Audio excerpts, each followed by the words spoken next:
conflicto de Ucrania crea un vocabulario propio en los medios occidentales.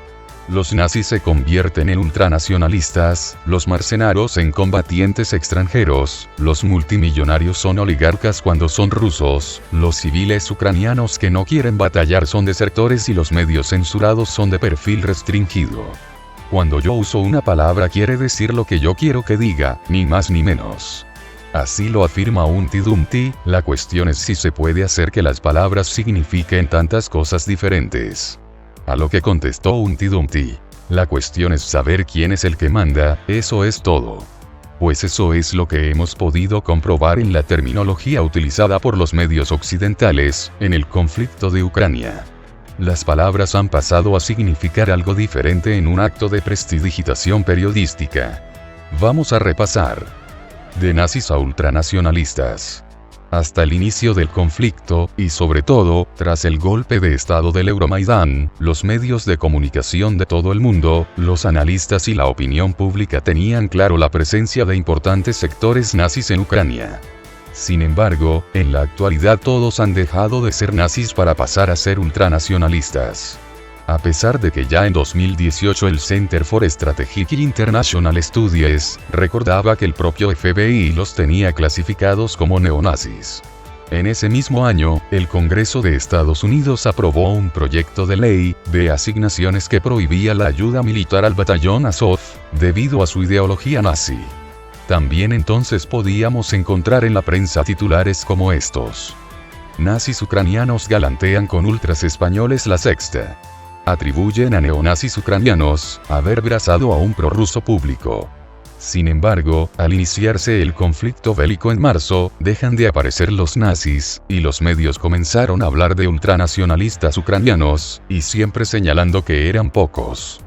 Bastó que Vladimir Putin hablara de desnazificar Ucrania, para que desaparecieran los nazis de los medios occidentales, nadie se acordó de ellos. De base militar, a Centro Internacional de Seguridad y Mantenimiento de Paz. El gobierno ucraniano disponía de una base militar de entrenamiento y recepción de armamento en Yavoriv, cerca de la frontera con Polonia. Cuando fue atacada, los medios la citaron con el nombre de Centro Internacional de Seguridad y Mantenimiento de Paz, a pesar de que no había duda, lo que allí había era material militar, y militares extranjeros entrenándose. De mercenarios a combatientes extranjeros. En todas las operaciones hay grupos armados, que se reclutan en otros países y son remunerados por ello. Como de todos es sabido, se denominan mercenarios. Un nombre con muy mala fama, en el caso que luchen en Ucrania serán combatientes extranjeros. Es lo correcto. 20.000 combatientes extranjeros se han alistado para luchar en Ucrania, según funcionarios. Suelen ser presentados como voluntarios románticos, que van a luchar por una causa, pero muchos tienen experiencia militar y la mayoría proceden de países que siempre han exportado mercenarios. Reino Unido, Colombia, Canadá o veteranos de Irak o Afganistán. Al llegar firman un contrato con el gobierno de Kiev. De empresarios o multimillonarios a oligarcas. Los inversores multimillonarios se denominan oligarcas cuando son rusos. Si repasamos los medios occidentales, ni George Soros, ni Amancio Ortega, ni Carlos Slim son oligarcas. Forbes publica la lista de las personas más ricas del mundo. Solo cuando son rusos dejan de ser multimillonarios o empresarios para convertirse en oligarcas. De crítico con la OTAN, a prorruso. Es lógico que a determinados grupos de población de Ucrania, se les puede llamar prorrusos, por su cercanía lingüística, cultural e histórica. Sin embargo, en el debate político actual en torno a la crisis, a cualquier analista, político, periodista, o comentarista, catalogan de prorruso, que denuncie las transgresiones de la OTAN, o los que esté cometiendo el ejército ucraniano, directamente se le etiqueta como prorruso. No importa que no defiendan a Rusia ni a su presidente, si no aceptan todas las acciones militares de Ucrania, incluidas las que se ejecutan contra la población civil, se convierten en prorrusos. Del mismo modo, recordar las cruentas intervenciones de la OTAN en Yugoslavia, Irak o Afganistán, etc., en la actual crisis, les convierte en prorrusos. De civiles ucranianos a desertores. Se le da por desertor o desertar, se entiende un soldado que abandona su ejército, su bandera. Evidentemente no se puede desertar si no se es un soldado. Un hombre que trabaja de operario, un ama de casa, o un pensionista, no puede ser desertor. Sin embargo, los civiles ucranianos, que nunca cogieron un arma, y que se niegan a incorporarse obligatoriamente al ejército, son calificados en los medios occidentales como desertores. La peste de ser un desertor del ejército ucraniano. Ni los suyos les quieren en los centros de acogida. Los medios occidentales están recogiendo con satisfacción los datos de ciudadanos ucranianos que huyen. Aunque el quinto país donde están yendo los refugiados es Rusia, con 350.000 el 29 de marzo, según el recuento de ACNUR, los medios occidentales nunca citan ese grupo o les llaman emigrantes. El discurso mediático pretende señalar que la seguridad ante la situación solo la proporciona el occidente de Ucrania, no Rusia, aunque haya cientos de miles que se dirigen al país vecino del este a buscar refugio. Comunidad internacional. Como en tantos conflictos internacionales, los medios occidentales citan constantemente la expresión comunidad internacional. En el conflicto de Ucrania escuchamos sobre las condenas a Rusia de la comunidad internacional, las sanciones a Rusia de la comunidad internacional. Y como en tantas ocasiones, la comunidad internacional es, básicamente Estados Unidos, Reino Unido y la Unión Europea, quizás se suman Canadá, Australia o Japón. Pero la gran parte de la población mundial se encuentra en países que nunca se contemplan en la expresión comunidad internacional. Es decir, China, India, Indonesia, Pakistán, Brasil, América Latina, África y muchos más. Consejo de Seguridad. Durante la beligerancia de Irak o la de Afganistán, en los medios aparecían muchas referencias al Consejo de Seguridad. La razón era que este organismo de la ONU había aprobado las invasiones de Estados Unidos y la OTAN a esos países al no encontrar ningún voto negativo en el Consejo de Seguridad.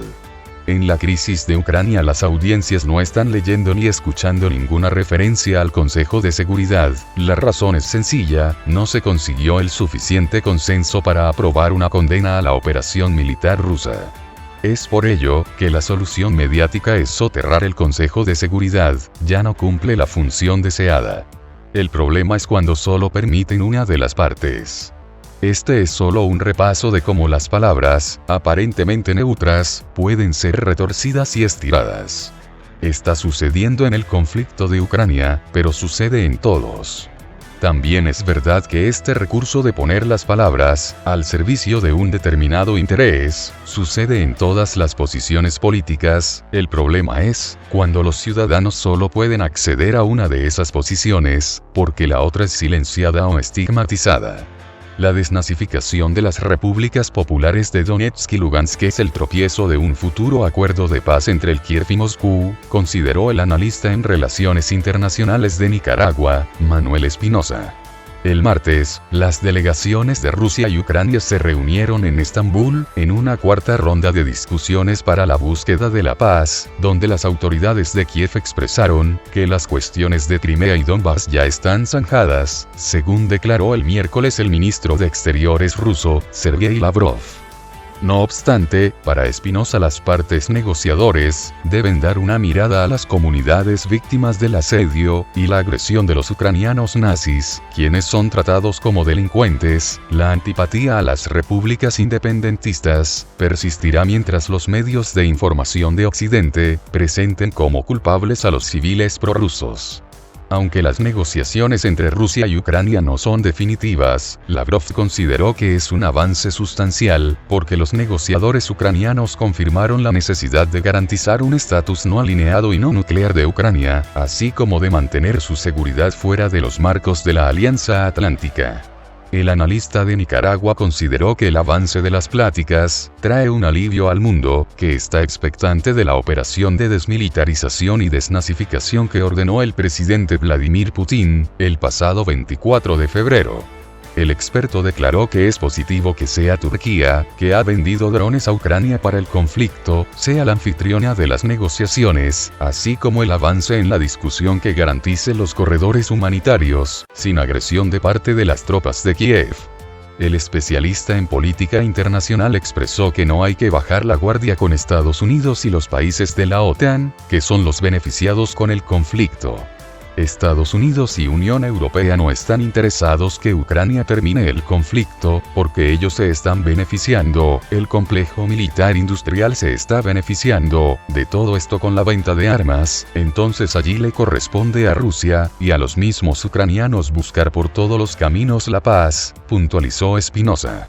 Finalmente, valoró que de no sacar voluntades entre las naciones en conflicto, Estados Unidos buscará la reanudación de las operaciones militares para una segunda etapa.